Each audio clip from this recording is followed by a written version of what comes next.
O Band de Cidade recebe hoje, aqui na bancada, o pré-candidato à presidência da República, Renan Santos. Ele é um dos fundadores do movimento Brasil Livre, o MBL, e tem atuado nos últimos anos como uma das vozes mais ativas no debate político nacional. O pré-candidato defende pautas como o combate à corrupção e reformas econômicas. Renan Santos, boa noite, seja muito bem-vindo ao Band de Cidade. Boa noite, é uma honra estar aqui. Vamos trocar ideia, vamos debater. Muito feliz em ser recebido e, aliás, muito feliz com toda essa viagem pelo Maranhão. Aprendi muito, passei muito perrengue, entendi como é que é a vida das pessoas aqui, em grande medida, e já pensei em soluções para resolver muitos dos problemas. Falando nisso, o senhor que esteve esses dias pelo Maranhão, aqui em São Luís, no interior do estado, e viu de perto a população do Maranhão, também as estradas, o que mais chamou a atenção? Olha, é difícil, eu fazeria um programa inteiro aqui só com a lista dos problemas. As estradas talvez seja o problema mais óbvio. Eu furei 7 pneus, andando coisa de 50 por hora, tá?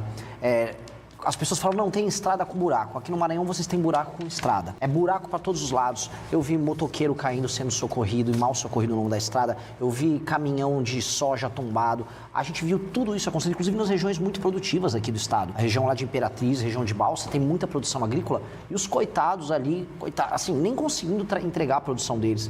Eu vi estradas de terra largadas com pessoas igual o pau de arara acontecendo, com famílias inteiras em cima de uma caminhonete, pulando como se estivesse num show, coitados, porque o caminhão entrava no buraco e ia para lá e para cá. Vi cidades que inclusive têm arrecadação, como Santo Antônio dos Lopes, mas mesmo essa cidade com a administração pública tão ruim que eles têm, as pessoas viviam muito mal. Eu vi esgoto a céu aberto, eu fui para Pinheiros, que é a cidade do Sarney, e lá em Pinheiros até o urubu tinha nome, tinha umas pessoas, esse aqui é o Zé, o nome do urubu, esgoto a céu aberto, ou seja, muito dinheiro é colocado no Maranhão.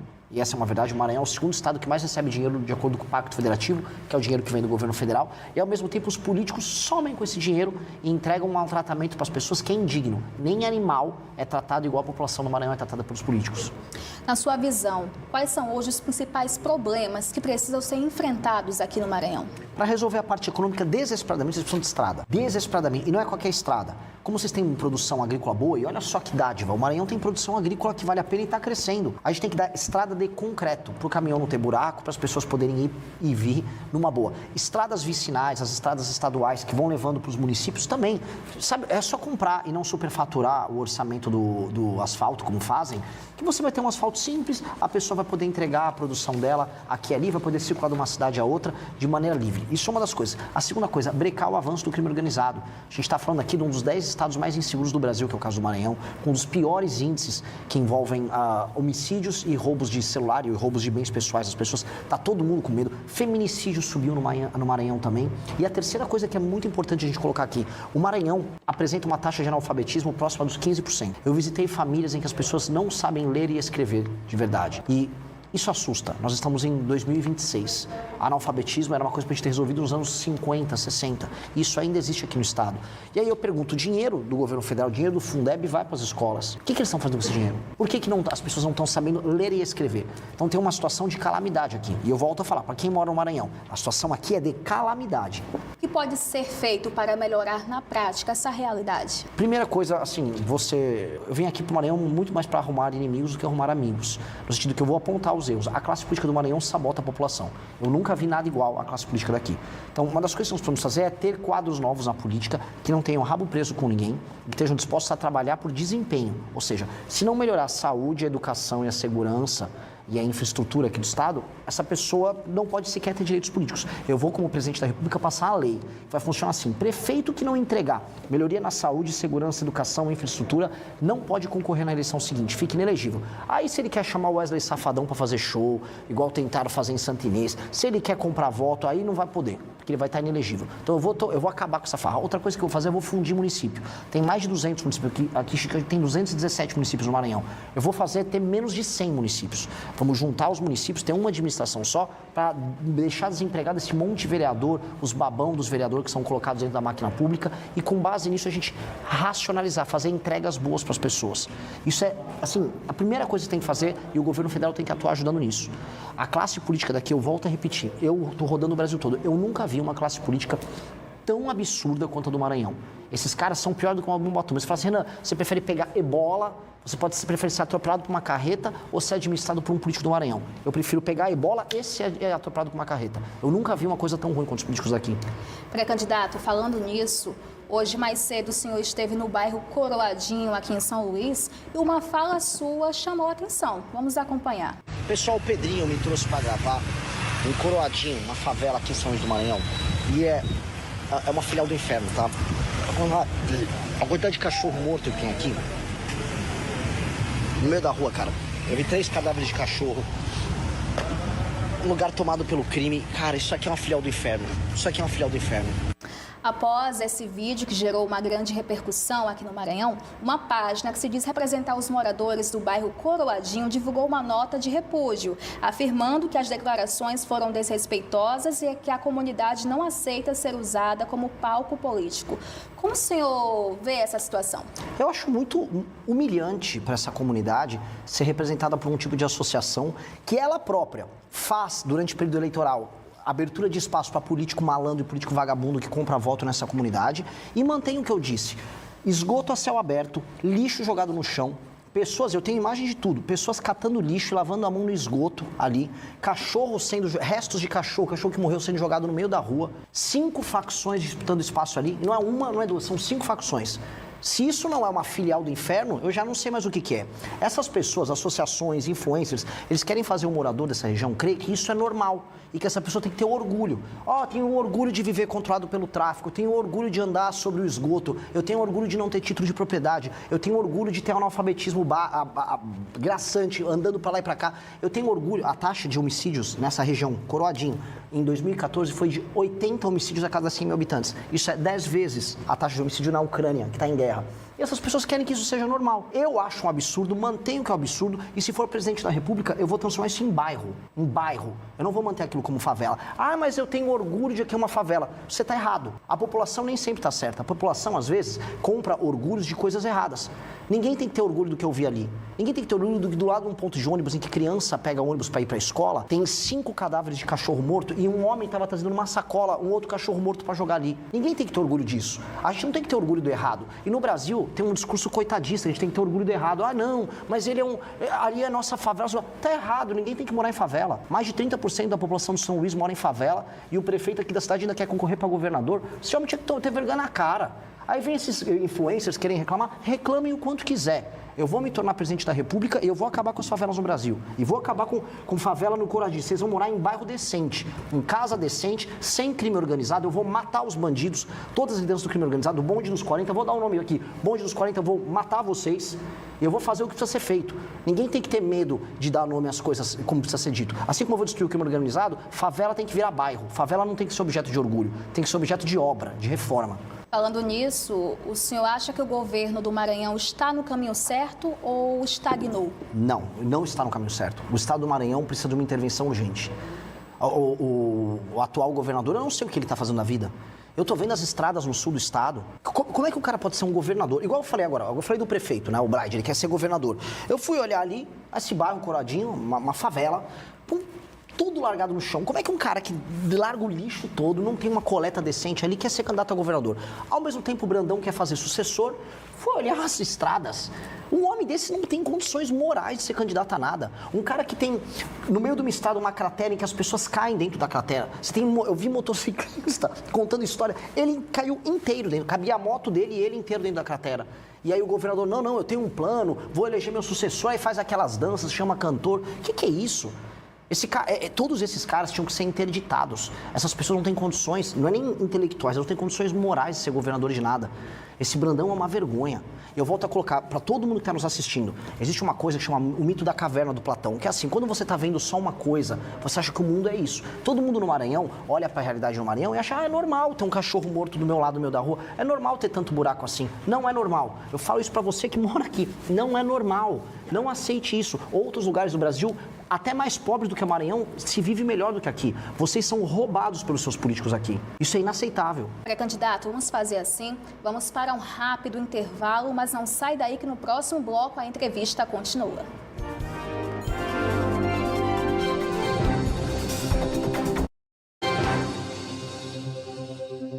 7h06, voltamos a apresentar o Band Cidade. Comigo na bancada, o pré-candidato à presidência da República, Renan Santos. Voltando aqui à nossa entrevista, como o senhor avalia o atual cenário político do Brasil? É triste, né? É triste. O cenário político do Brasil é o maior escândalo de corrupção da nossa história, que é o escândalo do Banco Master, pegando gente de todos os lados. Descobriram agora que o Caiado, pré-candidato a presidente, inclusive um cara que eu admiro, participou comigo do impeachment da Dilma, agora ele também recebeu o Vorcaro e foi convencido pelo Vorcaro a mudar de certas posições. Falamos do escândalo do INSS, que envolve boa parte da classe política, inclusive a família do atual presidente da República, o Lula. Aí a gente olha os dados e os indicadores do Brasil, o Brasil vai para uma crise que ele vai quebrar nos próximos 2 anos se nada for feito. Segurança pública, o crime organizado tomando todos os estados, especialmente do Nordeste. Rankings internacionais de educação, o Brasil caindo pelas tabelas, desempenho horroroso. Então nós estamos muito mal, o cenário político é muito ruim. E aí o que as eleições têm? As eleições nos mostram Lula concorrendo para a reeleição, graças a Deus as pessoas despertando, e eu estou rodando no Nordeste, e eu estou vendo aqui no Nordeste as pessoas despertando para o problema que é o lulismo, o fato que eles não têm nada a entregar. Flávio Bolsonaro, que é membro de uma família que é envolvida em escândalos de corrupção, ele próprio é envolvido em escândalos de corrupção, é um homem muito problemático, um péssimo parlamentar, preguiçoso, não sabe votar, toda vez que vota errado ele fala que não leu, que se esqueceu ou que apertou o botão errado. Votou agora numa agenda completamente contrária dos eleitores dele e estava negociando agora a nomeação do Messias, que é o Bessias, que é um aliado do Lula para o STF. Ou seja, os nomes são muito ruins, infelizmente. Então, o cenário do Brasil é se ficar o bicho come, se correr o bicho pega. Só que tem a gente para enfrentar o bicho. E eu estou rodando o Brasil para despertar as pessoas para esse problema que nós estamos vivendo. Falando em despertar, o senhor acha que ainda a população brasileira está muito presa ainda ao lulismo, ao bolsonarismo? Em parte, sim. Em parte, sim. Porque em qualquer lugar do mundo, você trabalha com o fla-flu, que a gente chama, né? Você tem um ou é o outro. E é fácil pensar com essas categorias. A gente vai ver até em livros religiosos, tem Deus e tem o diabo, sabe? Tem Jesus, tem Lúcifer. Você tem esse dualismo. E esse dualismo não tem que existir. O dualismo não tem que existir, primeiro porque o diabo não tem que ocupar espaço em nada. E o que eu falo para as pessoas é, de um lado você tem o capeta, que é o Lula, e do outro você tem o Judas, que é o Flávio Bolsonaro, que é a família que trai as pessoas. Então nós temos que ter um outro caminho. E não é nem terceira via, é a única via. Quais são os problemas do Brasil, independente se você é de esquerda ou de direita. O que nós temos que resolver para ter estrada que funciona, para ter moradia, para acabar com as favelas, para fazer a economia crescer, para fazer as pessoas saírem do Bolsa Família. Eu não quero, assim, uma das coisas que rolam muito, mas nem assim, não, um monte de gente na minha cidade está com o Bolsa Família. Eu não quero que as pessoas estejam no Bolsa Família. Falo olhando para a câmera. Eu vou diminuir o número de pessoas no Bolsa Família. Aqui no Maranhão. Marmanjo que está ganhando Bolsa Família com 25, 26 anos, achando que é legal, só que vai fazer um bico, vou botar você para trabalhar, vai ralar. Vai ter frente de trabalho na tua cidade. Papo reto. Entendeu? E vamos fazer a atividade econômica crescer. Aqui no Maranhão, uma dica para as pessoas, o maior ICMS do Brasil, que é o Imposto de Circular Mercadoria e Serviço, é o mais alto do Brasil. Como é que um estado tão pobre como o Maranhão cobra o maior imposto e não entrega nada com esse imposto? Uma das piores educações, uma das piores sistemas de segurança que a gente tem no Brasil, está no Maranhão, e ainda cobra imposto tão alto. Então, o que eu falo para todo mundo é, se a gente focar no problema, chutar os ladrões que tem no meio do caminho, a solução está aqui. Tanto que o próprio Maranhão, o Maranhão está fácil, tá? É mais difícil você crescer o Ceará, tem um clima muito mais complicado, a terra é árida, do que aqui. Aqui tem terra boa para tudo quanto é lado, tem energia elétrica, tem rios, tem água abundante, dá para desenvolver com agro, tem um porto muito bom, tem acesso ao Atlântico Norte, aos Estados Unidos, à Europa, ao Canal do Panamá muito mais fácil, dá para transformar o Maranhão numa potência. O problema é que tem um trabalho de profissionais. Os políticos daqui são profissionais, a começar o tal do Brandão. Eles são muito profissionais de deixar o Estado uma porcaria. E aí as pessoas não acordam. Eu tô aqui para despertar. Minha missão, o nome do partido nosso é missão, é despertar as pessoas. Se elas me elegerem para presidente da República, eu vou fazer uma revolução, eu vou tornar o Brasil um país sério. Só que se minha candidatura já servir para acordar as pessoas, é algo incrível. Eu fico até mais feliz se a gente despertar as pessoas. Preciso que elas despertem para o problema. Já a gente volta a falar do partido Missão, mas o senhor fala muito em fundir os municípios. Como é que isso funcionaria na prática? É alterar 2 artigos da Constituição e permitir que o governo federal faça um plano que pegue municípios pequenos que não se sustentam. Como é que funciona? Quem está assistindo em casa. Tem vários municípios que têm 5, 10, 15, 20 mil habitantes.